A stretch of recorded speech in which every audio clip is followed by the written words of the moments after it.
আরো একবার বলতে হচ্ছে ইতিহাসে এই প্রথম ইসলামিক রিপাবলিক অফ ইরান এবং আমেরিকা যুক্তরাষ্ট্র মিলিতভাবে একটি সামরিক নেটওয়ার্ক গড়ে তুলেছে যাতে মধ্যপ্রাচ্যে আর নতুন করে যুদ্ধ শুরু না হয়। আর এর ফলে মধ্যপ্রাচ্যে ইসরায়েলের মৃত্যু ঘণ্টা বেজে গেল।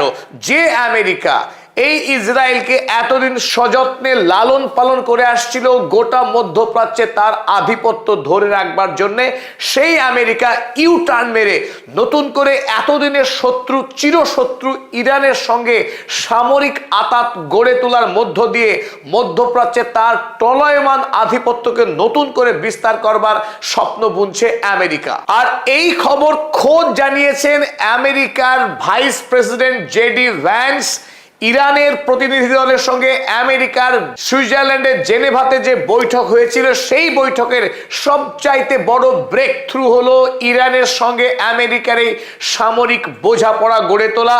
তা গতকাল জেডি ভ্যান্স ইংল্যান্ডের একটি টেলিভিশন নিউজ চ্যানেল আনহার্ডকে দেওয়া সাক্ষাৎকারে জানিয়েছেন। আর এই খবর গোটা পৃথিবীতে ছড়িয়ে পড়বার পর এতদিন পর্যন্ত যে সমস্ত রাষ্ট্র ইরানের থেকে একটি নিরাপদ দূরত্ব বজায় রাখবার পলিসি গ্রহণ করত, সেই সমস্ত রাষ্ট্র হুমড়ি দিয়ে এবার ইরানের সঙ্গে কূটনৈতিক সম্পর্ক গড়ে তুলতে মরিয়া হয়ে উঠেছে। তারা এখন প্রত্যেকে ঘোষণা করছে যত দ্রুত সম্ভব ইরানের রাজধানী তেহরানে তাদের কূটনৈতিক দূতাবাস খোলার কথা।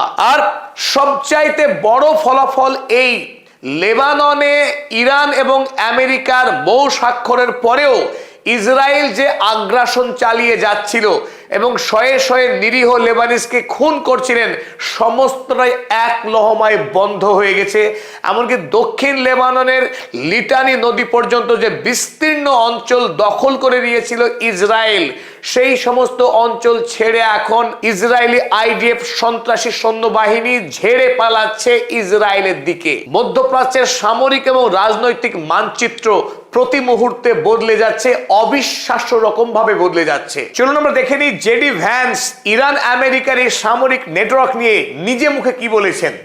আনহার্ড নিউজ চ্যানেলকে জেডি ভ্যান্স যে সাক্ষাৎকার দিয়েছিলেন তাকে কোট করেছে ক্ল্যাশ রিপোর্ট ম্যাগাজিন। আমরা একবার দেখে নিই।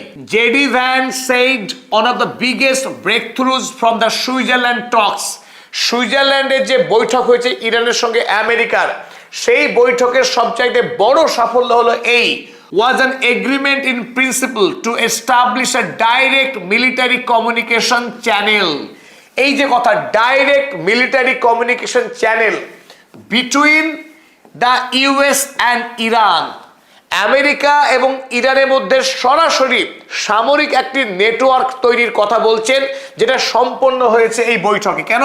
To help prevent the future escalation, মধ্যপ্রাচ্যে নতুন করে যাতে কোনো বড় রকমের সামরিক সংঘাত তৈরি না হয়, সেই সংঘাতকে আটকানোর জন্যে আমেরিকা এখন ইরানের সঙ্গে সামরিক সম্পর্ক গড়ে তুলতে চাইছে, যেটা এতদিন ওয়ান অ্যান্ড অনলি ইসরায়েল। মধ্যপ্রাচ্যে আমেরিকা একমাত্র বন্ধু রাষ্ট্র বা একমাত্র অ্যালাই বলে যাকে মনে করত, তার নাম ছিল ইসরায়েল। বাকি মধ্যপ্রাচ্যের বাকি মুসলিম দেশগুলোকে শোষণ করবার জন্যে সেখানে সামরিক ঘাঁটি রেখে তাদেরকে ভয় দেখিয়ে সেই সমস্ত রাষ্ট্রের থেকে বিপুল পরিমাণে তেল এবং অর্থনৈতিক সুবিধা ভোগ করত আমেরিকা। কিন্তু বন্ধু হিসেবে, নির্ভরযোগ্য শরিক হিসেবে ইসরায়েলকে এতদিন ট্রিট করে এসেছে আমেরিকা। ইরানের কাছে মার খাওয়ার পর, ইরানের সাথে যুদ্ধে পরাস্ত হবার পর এবার মধ্যপ্রাচ্যে তার আধিপত্যকে বাঁচিয়ে রাখবার মরিয়া চেষ্টায় ইরানের সঙ্গেও আমেরিকা সামরিক সম্পর্ক গড়ে তোলার পরিকল্পনা করেছে এই জেনেভা বৈঠকে। আর আমেরিকা দেওয়া এই প্রস্তাবে ইরান রাজি হয়েছে, সম্মত হয়েছে, সে কথাই জানিয়েছেন জেডি ভ্যান্স।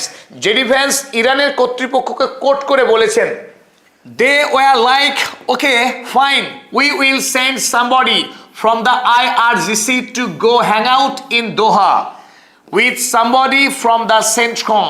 অর্থাৎ ইরান জানিয়েছে যে ইরানের IRGC কোনো একজন সদস্য সেন্টকমের পাঠানো কোনো দূতের সঙ্গে কাতারের রাজধানী দোহাতে একটা বৈঠক করে নিজেদের মধ্যে এই নেটওয়ার্ক তৈরি করবে।